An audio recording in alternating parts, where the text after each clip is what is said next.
plan y visión de una movilidad sustentable ha dado excelentes frutos con problemas aún no del todo resueltos, pero con muy buenas iniciativas. La idea de que estamos pensando para una nueva generación y para una edad donde, por ejemplo, la movilidad en bicicleta es algo que ya no tenemos que discutir en las ciudades que vienen. Lo que sí tenemos que prever es cómo vamos a armar esa red, una red que estas ciclovías, que las estaciones de alquiler de las bicicletas y de préstamo puedan generar una nueva movilidad. El trabajo también de generar metros cuadrados de circulación peatonal. Nosotros también creemos, y sobre todo en el microcentro, que sería conveniente que se vaya caminando. Los contracarriles y priorizar al transporte público, porque justamente los que menos tienen son los que mejor tienen que viajar, y los que tienen un automóvil debieran poder optar por no traerlo si hay una buena red de transporte público, una muy buena evidencia, el Metrobús que se acaba de inaugurar, que muestra justamente cómo las cosas pueden hacerse bien. Bien, Cabandier. No, la verdad que el plan que tenía Mauricio Macri en la campaña 2007 era muy bueno.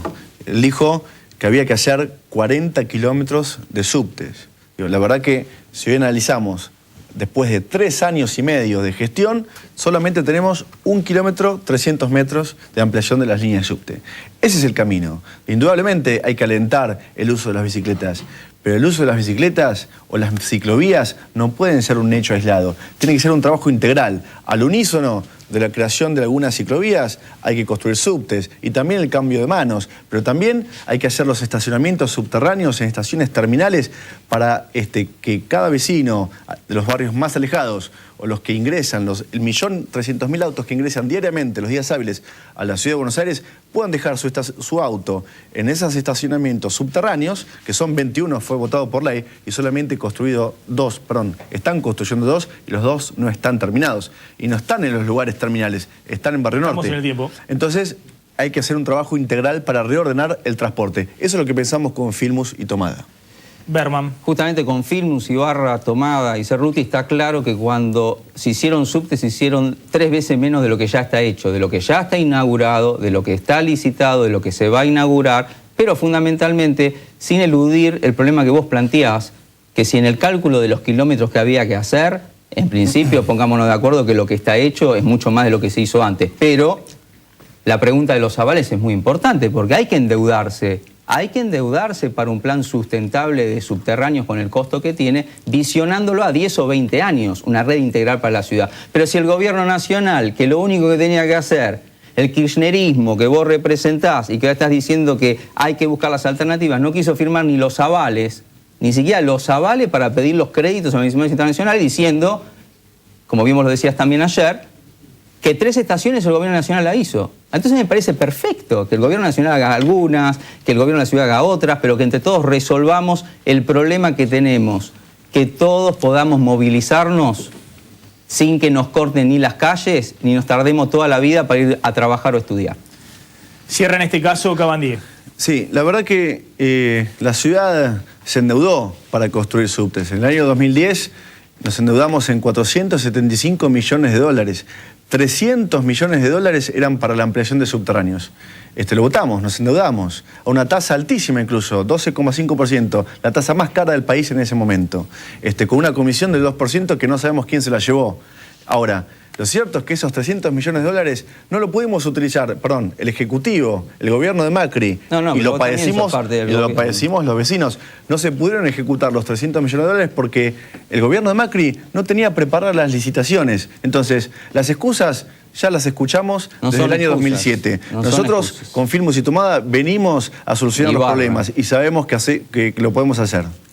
Bien, yo propongo lo siguiente, vamos a hacer un minuto... Yo propongo que no nos pisemos, porque yo ya lo hice al principio, dijo... Pero a ver, por eso, porque los veo, los dos son muy pero yo no lo interrumpo más. Tienen mucho para decir, así que los veo que están saliéndose de la vaina para debatir... Está bien, más pasionalmente también. No, pero esto entonces ordenémoslo, no hay problema. Vamos a hacer un minuto y un minuto respecto a cerrar una temática que a mí me parece relevante y después vamos a ir a un debate más libre, pudiendo volver sobre algunos de los temas, que me parece importante esto también, porque muchos de los que nos están viendo por ahí en el interior del país o en la provincia de Buenos Aires dicen, bueno, y surge cuando están estos debates, les interesa solo la capital de la Ciudad de Buenos Aires. No, pero en un ratito quiero debatir con ellos dos cuál es el modelo de país, cuestiones más conceptuales que no involucran solamente a si hacer más kilómetros de subte o ciclovías en la ciudad, y me parece que los dos tienen cosas para decir, con sus posiciones obviamente bien diferenciadas. Sí.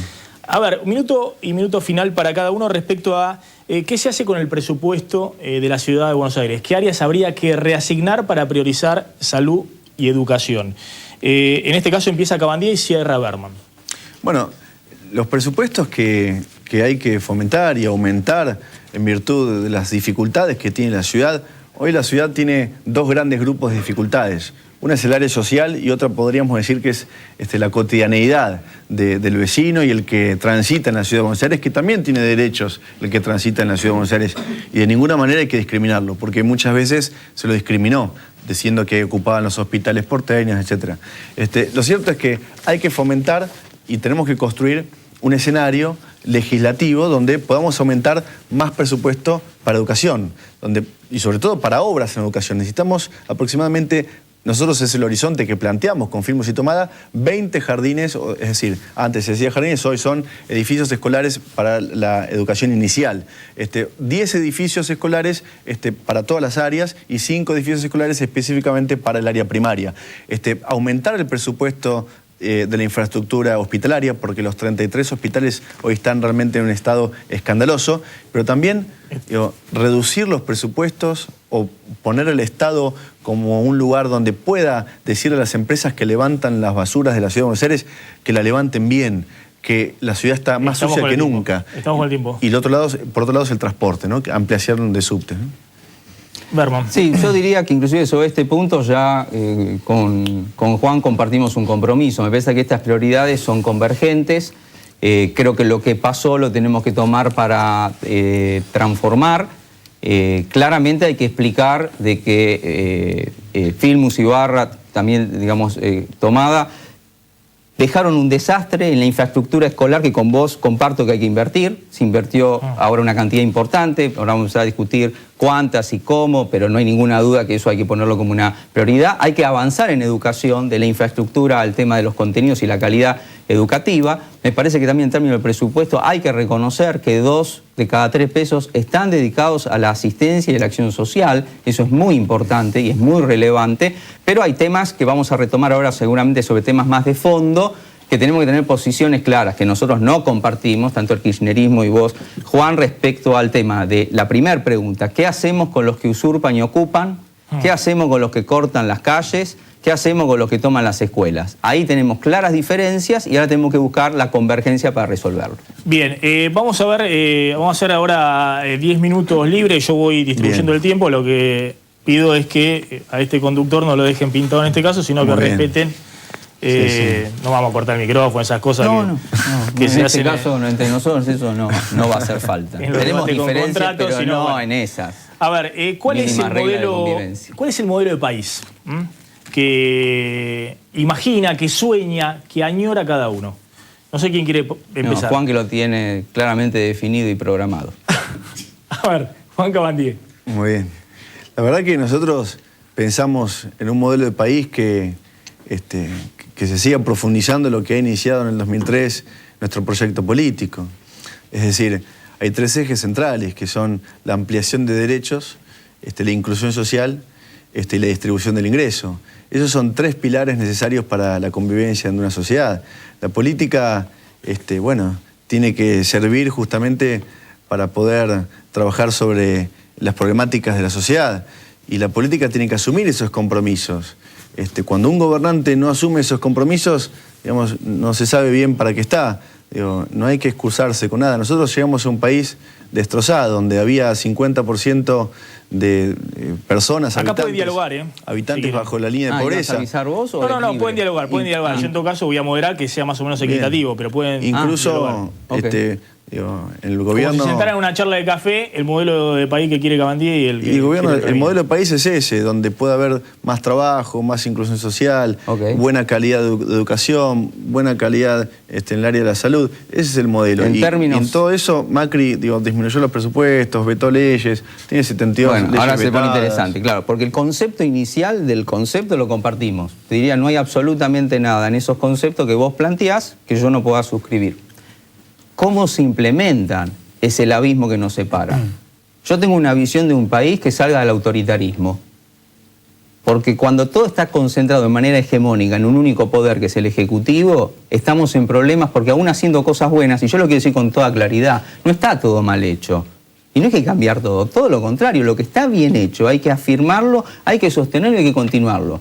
Pero no se puede hacer por fuera de la ley de la República que establece 3 poderes independientes plenos que no tenemos, con la necesidad de que todos podamos de alguna manera participar, porque el modelo de alguna manera de concentración hegemónica del kirchnerismo, que también vos representás, y que ni que hablar en el caso, digamos, de tanto de Filmus y de Tomada y de Ibarra y de Cerruti, plantea que lo que nosotros entendemos que dice la Constitución no se cumple plenamente. La democracia es la manera en que elegimos a los representantes. Pero la República es la manera en que nos tienen que gobernar. No nos pueden gobernar como quieren, aún con causas nobles. Nos tienen que gobernar como deben. Y como deben es como dice la ley, y eso justamente es lo que viene a plantear a la ciudad, que es justamente, mirá, ustedes dicen que no se puede hacer. Ustedes dicen que no se puede hacer. ¿Cómo? Claro, porque como ustedes no pueden hacer, ahora vienen los que pueden. Perdóname, los que pueden hacer, ¿qué cosa?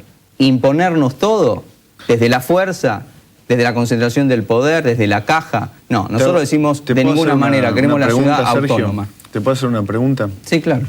La presidenta fue votada por la voluntad popular. Pero por supuesto. ¿Es soberano el voto popular? Por supuesto. ¿Y entonces en dónde estamos? En la diferencia. No, te explico, entre la diferencia entre democracia y república. Entre democracia y república. En la Cámara de Diputados y Senadores no tenemos mayoría. Esa idea clara que ustedes proponen. La mayoría es la oposición. Que ser ganadores está por encima de los principios. Eso puede servir para el fútbol, pero no puede servir para una república. Estamos alterando? El republicano, Juan, el republicano, cuando vos tenés una... ¿Estamos yendo en contra de la Constitución? No, sí, plenamente.